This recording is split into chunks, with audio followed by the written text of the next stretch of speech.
Tok, tok. Masuk. Permisi Pak, di luar ada Mbak Syasha, ucap sekretaris Tristan. Syasha. Tumben. Suruh masuk, ujar Tristan. Syahira ingin menerobos masuk. Namun, ia masih menjaga etika dan tata krama kepada orang tuanya. Ia menunggu sekretaris ayahnya melapor terlebih dulu. Sambil menunggu, ia mondar-mandir dengan gelisah. Tidak sabar untuk bertanya tentang wanita yang dilihat ibunya. Mbak Syasha, silakan Mah.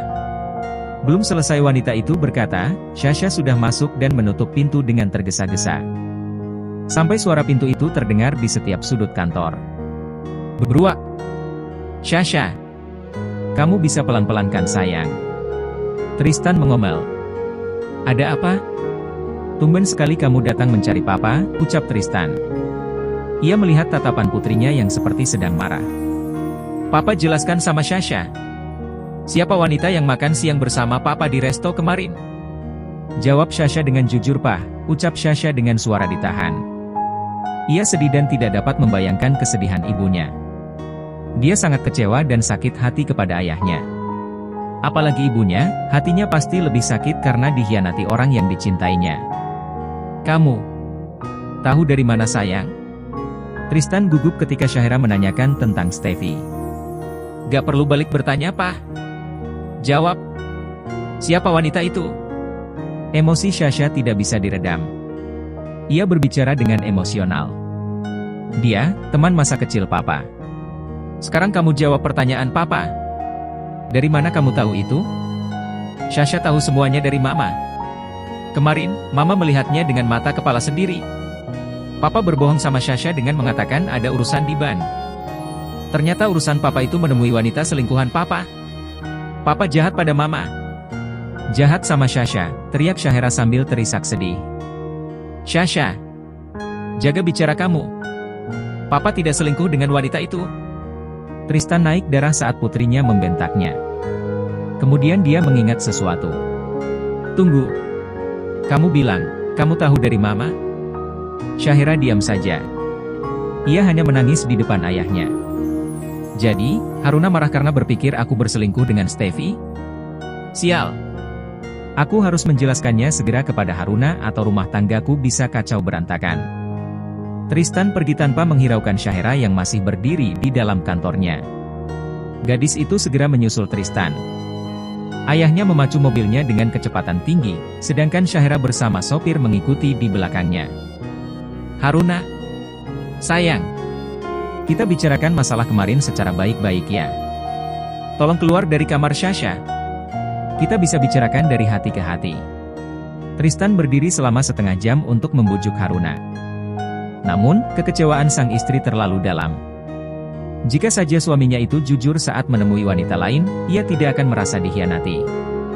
Namun, kenyataan Tristan telah membohonginya, membuat Haruna yakin di antara mereka ada hubungan yang berbeda dengan orang lain. Jelas sekali suaminya itu sangat akrab dengannya. Kalau memang tidak ada hubungan spesial, mengapa harus berbohong saat ingin menemuinya? Haruna selalu percaya padanya jika dia bersikap terbuka. Kali ini, ia tidak bisa lagi mempercayainya. Ibarat setetes tinta yang jatuh di air susu, meski hanya setetes, tapi tetap merusak. Susu itu tidak akan bisa diminum dan hanya bisa dibuang. Begitupun juga dengan rasa percaya Haruna kepada sang suami. Karena satu kali kebohongan, istana kepercayaan yang dibangun selama belasan tahun itu pun runtuh. Karena istrinya tidak mau membuka pintu, Tristan menjelaskan kejadiannya sambil duduk bersandar di pintu kamar. Dia adalah Steffi. Kamu pasti tidak ingat siapa dia. Dia adalah mantan pacar sekaligus teman masa kecil aku dan Kak Kris. Dia menemuiku secara diam-diam karena tidak mau keberadaannya diketahui orang lain. Ia ingin hidup dengan damai. Maksud dan tujuannya menemuiku adalah karena ingin meminta bantuan. Putranya sedang ada tugas KKN. Dia meminta tolong untuk memberikan pekerjaan untuk putranya. Tidak ada apapun di antara kami berdua. Percayalah sayang. Hening. Tidak ada jawaban dari Haruna sama sekali. Tristan pikir, Haruna masih marah dan tidak memaafkannya. Namun, kenyataannya di dalam kamar, istrinya itu tergeletak di lantai. Ia tidak mendengar penjelasan Tristan sama sekali karena ia tidak sadarkan diri. Sampai 1 jam, tetap tidak ada suara apapun dari dalam. Tristan mulai curiga. Ia mengambil kunci cadangan. Namun, karena kunci di dalam kamar masih menempel, ia tidak bisa memasukkan anak kunci. Haruna. Tristan mencoba memanggilnya. Kenapa, Pak? Tanya Syahera. Ia ikut panik saat melihat ayahnya mengetuk pintu dengan kencang, tapi tidak ada suara dari dalam. Sebelumnya, Haruna selalu berteriak mengusir Tristan. Namun, saat ini tidak ada respon apa-apa. Kamu, tolong panggilkan sopir. Suruh dia membantu Papa mendobrak pintu, perintah Tristan. Syahera segera berlari dan memanggil sopir. Mereka mendobrak pintu. Beruak! Mama! Syahera dan Tristan berteriak bersamaan saat pintu terbuka. Siapkan mobil, perintah Tristan kepada sopirnya. Ia menggendong istrinya dengan panik. Syahera ikut mengantar Haruna ke rumah sakit. Sepanjang jalan, mereka terus memanggil nama Haruna. Mereka berharap Haruna bisa sadar sebelum tiba di rumah sakit. Badannya sangat panas.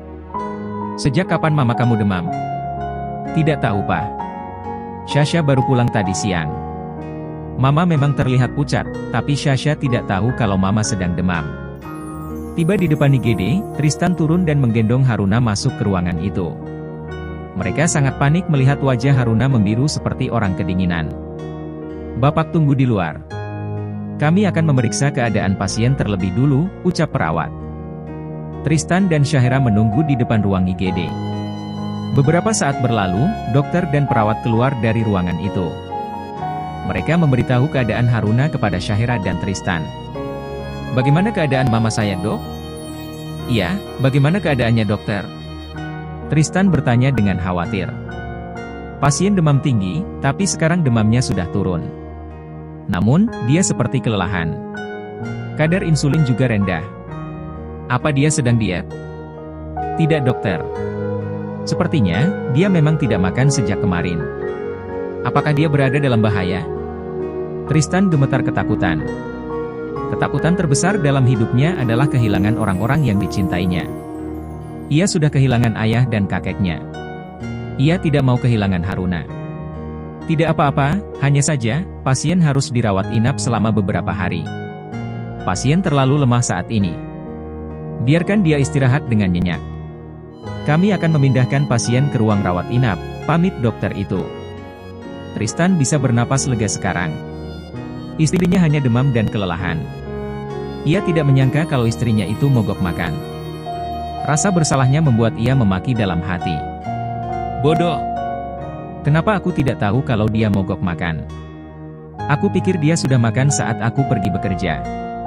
Biasanya, walau sedang marah dia tetap makan. Syasha, jaga mama sebentar. Papa akan pulang mengambil baju ganti, ucap Tristan. Putrinya itu hanya mengangguk. Ia masuk ke ruangan perawatan dan duduk di samping ranjang rawat. Melihat wajah pucat ibunya, ia sungguh tidak tega. Ratu mengantar Danang ke bandara. Tunangannya itu hanya pulang selama seminggu. Meskipun, ia masih merasa rindu pada Ratu. Ia tetap harus kembali. Aku akan datang lagi saat ada waktu libur. Selama aku pergi, jangan berani menatap wajah laki-laki lain. Aku pergi dulu, ucap Danang. Ia mengecup kening Ratu sebelum pergi. Ratu melambai sambil tersenyum manis. Namun, saat Danang tidak lagi terlihat, senyuman manis itu berubah menjadi senyuman dingin. Kita kemana sekarang, Neng? Pulang, Pak. Ratu menjawab singkat. Di dalam mobil, ia melamun. Ratu merasa ada yang aneh dengan Danang. Saat mereka baru berjumpa minggu lalu di coffee shop, ia mencium parfum lain di baju yang sama yang dipakai oleh Danang.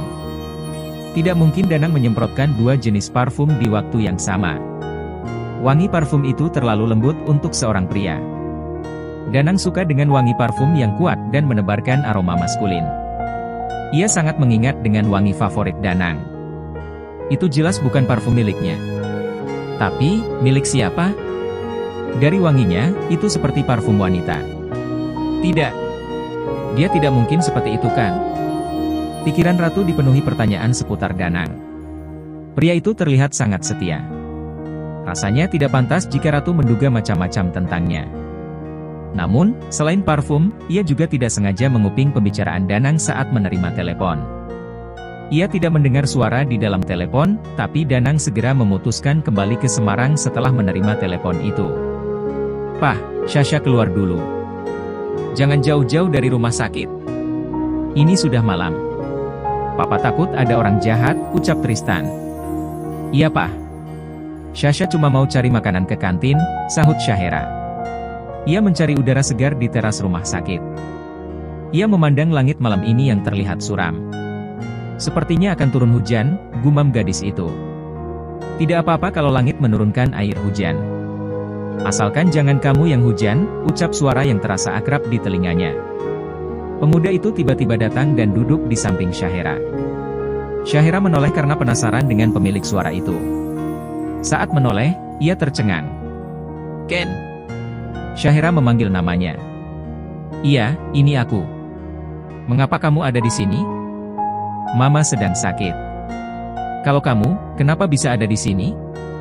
"Ada seseorang yang baru saja aku bawa ke sini. Bukan kerabat, tapi cukup dekat denganku," jawab Kenandra. Pacar kamu?" "Bukan." "Orang tua?" "Bukan juga." "Kenapa sih? Sepertinya kamu penasaran sekali." "Apa kau cemburu?" goda Kenandra.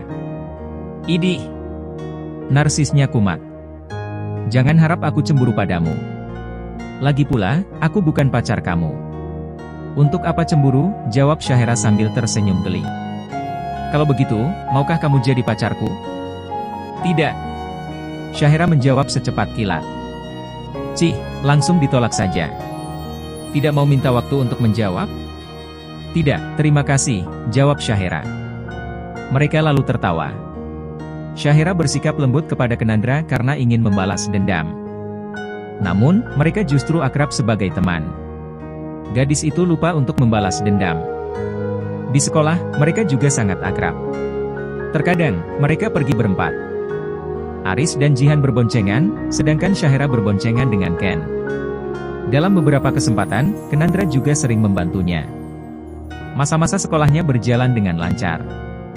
Mereka berempat menciptakan kenangan indah masa SMA. Kenangan itu mungkin akan jadi kenangan paling berharga dalam hidup mereka.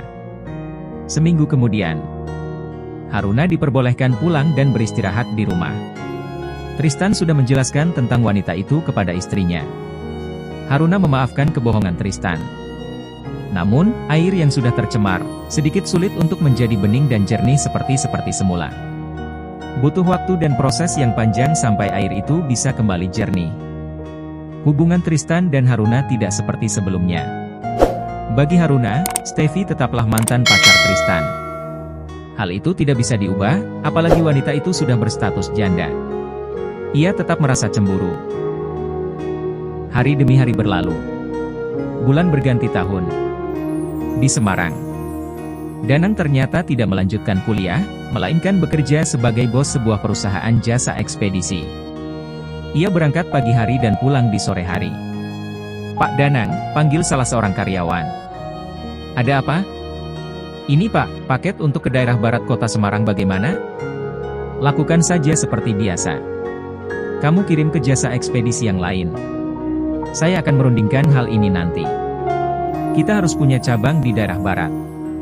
"Sudah jam 4, saya pulang dulu," pamit Danang. Ia pulang dengan menggunakan motor.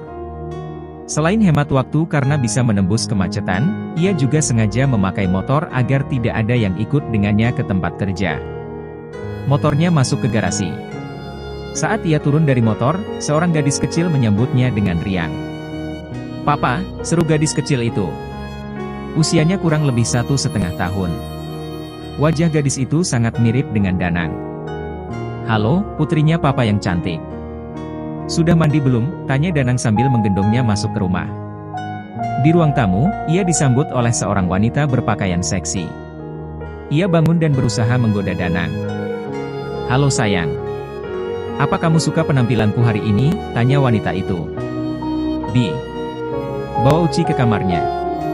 Danang menyuruh seorang pembantu untuk membawa putrinya dari ruang tamu. Penampilan wanita itu terlalu vulgar untuk dilihat anak kecil. Ia memakai gaun tidur tipis berwarna hitam. Underwear Brenda itu sangat terlihat jelas dari luar baju tidur tipis itu. Tracy, kamu sudah tahu seperti apa perasaanku padamu. Selamanya, kamu hanyalah ibu dari putriku, Suci. Tidak akan ada tempat lain selain ibu dari anakku. Danang pergi ke lantai atas, disusul istrinya yang kesal dan marah-marah karena sikap dingin Danang. Mas, tunggu. Danang terus melangkah menaiki anak tangga tanpa menghiraukan istrinya. Mas, kita sudah menikah selama 2,5 tahun, tapi kamu tidak pernah menyentuhku sama sekali. Aku juga wanita normal, Mas. Aku punya kebutuhan lain selain status istri dan ibu dari Suci. 2,5 tahun yang lalu, aku seharusnya menikah dengan tunanganku. Tapi, karena kau... Danang tidak melanjutkan ucapannya. Ia juga bersalah atas kejadian malam itu. Ia tidak bisa melimpahkan semua kesalahan kepada Tracy. Kita melakukannya atas dasar suka sama suka. Kenapa kamu malah menyalahkan aku? Aku dalam pengaruh alkohol saat itu. Aku pikir, kau adalah tunanganku. Jangan menuntut terlalu banyak. Kamu sudah berjanji untuk berpisah setelah 3 tahun pernikahan. Tinggal 6 bulan lagi. Penuhi janjimu, biarkan aku kembali kepada tunanganku, ucap Danang. Ia masuk ke kamarnya. Bra. Danang membanting pintu saat masuk ke kamar. Ia sangat frustasi. Ia menjalankan bisnis ekspedisi karena 2,5 tahun yang lalu, Tracy sedang mengandung. Ia tidak bisa lari dari tanggung jawab. Namun, ia juga tidak bisa jujur kepada Ratu. Akhirnya dia mencari alasan kalau dia mendapatkan beasiswa selama 3 tahun. Danang dan Tracy berjanji untuk menikah di atas kertas selama 3 tahun. Saat anak mereka berumur 2 tahun, Danang bisa kembali bekerja dan menjalankan bisnis ekspedisi dengan nyaman. Setengah tahun lagi, perjanjian kontrak pernikahan mereka akan berakhir. Setengah tahun lagi juga, Raja akan kembali dari Korea.